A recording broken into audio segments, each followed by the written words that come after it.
This is Jilliana Ranicar-Breese, and I'm back with David Benedictus for part 6. Go ahead, David.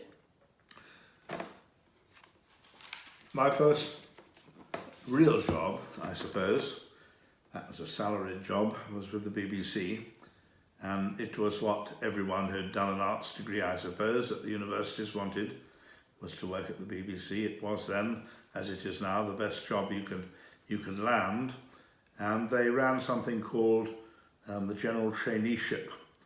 I think they gave 6 a year to outstanding young men and women, not very many women, 1 or 2, and if you got one of those, you could choose which, you could choose which department you wanted to work in. Which one did you choose?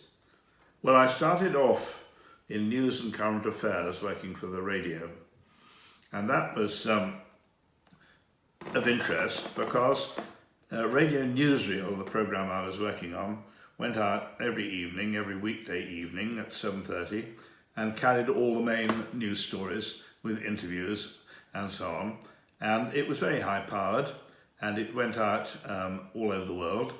And to begin with, because I was naive and hadn't been around much, and all the other guys working on the programme were kind of grizzled and experienced, they gave me the showbiz stories to do, because they weren't the political stories. Right. And I was plainly not competent to cover the heavy political stories at the time. I did 1 or 2. So I got What was happening politically in the world? Was there something major at that stage? Oh, all the time, of course. No, yes. but anything major, just to put it in... Well, there were demonstrations about South Africa, for instance. Apartheid, yes. Apartheid, the anti-apartheid movement. And there was some anti-CND marches and things. Right. I interviewed, for example, one of the top CND campaigners. Okay. And Ban the bomb. Exactly. So what year would this be? This would have been in the roughly mid-60s, I think we're talking about. Had Kennedy been assassinated? Check that. No, he was assassinated in the 70s, surely. 62 to 65. Okay. I worked at the BBC. And I did, to learn the job, I was taken out to interview George Raft. Oh, yes. Who was a well-known American actor who was notable for playing mafia roles. And the story had got about that he was in London opening the Colony Club on behalf of the mafia. It was a way that the mafia could launder all their money, and George Raft was a sufficiently acceptable figure socially that they thought they could use him in this capacity. So rather than going out on my own with my little Ewer tape machine, I accompanied the BBC's religious correspondent. His name was Douglas Smith, and Douglas Smith knocked on the door of George Raft's room in the, Claridge's, that's right, Claridge's Hotel. Door was answered by this charming old gentleman, smelling strongly of aftershave, who invited us in, gave us a whiskey, and then the interview began. And Douglas Brown continually asked him about his mafia connections, and was that why he was here running the Colony Club? He obviously said no. He obviously said no, and indeed, we never got around to anything to do with his career. And on the way back to the BBC with the precious tape in his Ewer machine, I said to Douglas, why did you keep banging on about his connection with mafia? And he said no. And I said, surely that would have been enough. And Douglas Brown said, no, this is journalism.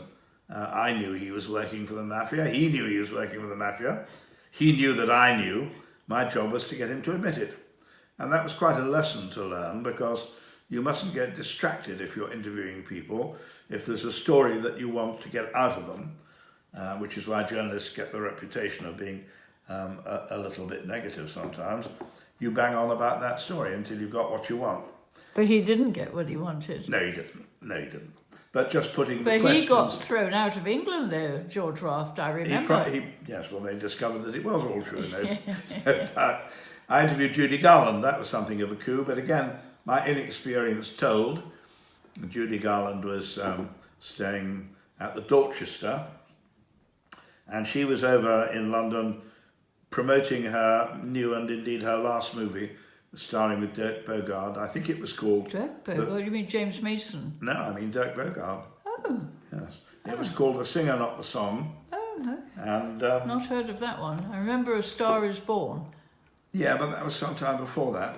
Okay. And she was obviously the only person that the reporters wanted to talk to. They weren't interested in Dirk Bogarde.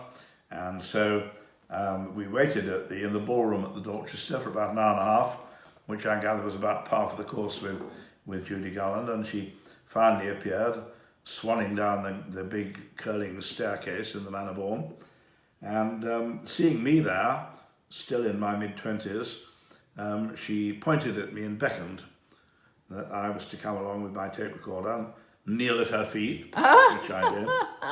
And I took literally.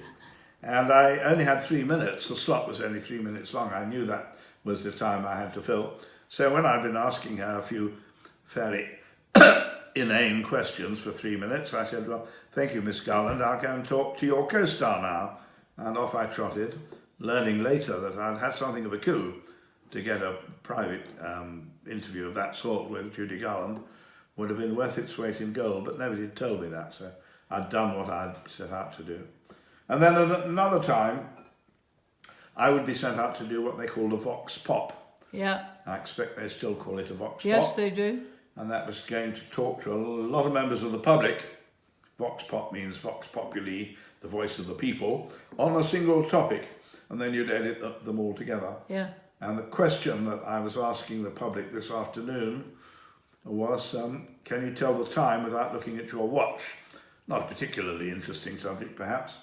And I spoke to a few people. I wasn't getting anywhere, really. And man, who was sort of hovering in a little alley off Oxford Street, I said, can I ask you a few questions for the BBC? He said, all right.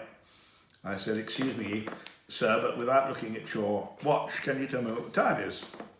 He said, yes, it's 3:15 and 27 seconds.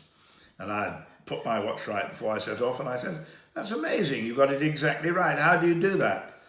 And he said, well, there's a fucking big clock behind you, mate. Anyway, I was with the radio newsreel for about 6 months.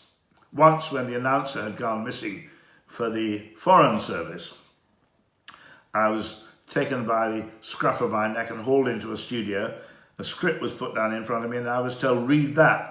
They had desperately, because they were going live, they needed someone to read the news, which is what I had to do, to Africa. On another occasion, Winston Churchill had an accident. He was staying with Onassis on Onassis's yacht, and he fell over, and it was highly likely that he would die, because he was extremely old at that time, approaching his 90s, I think. And I've got this report, and I had put on the tape machine the obituary that we had prepared, because we knew he was likely to die, and we were just on the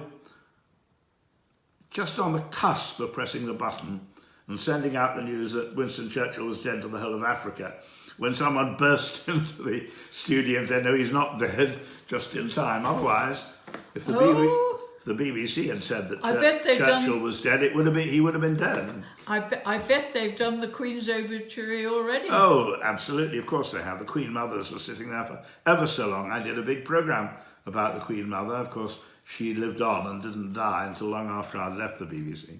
We're going to continue in part 7. Thank you very much, David. Yeah, right.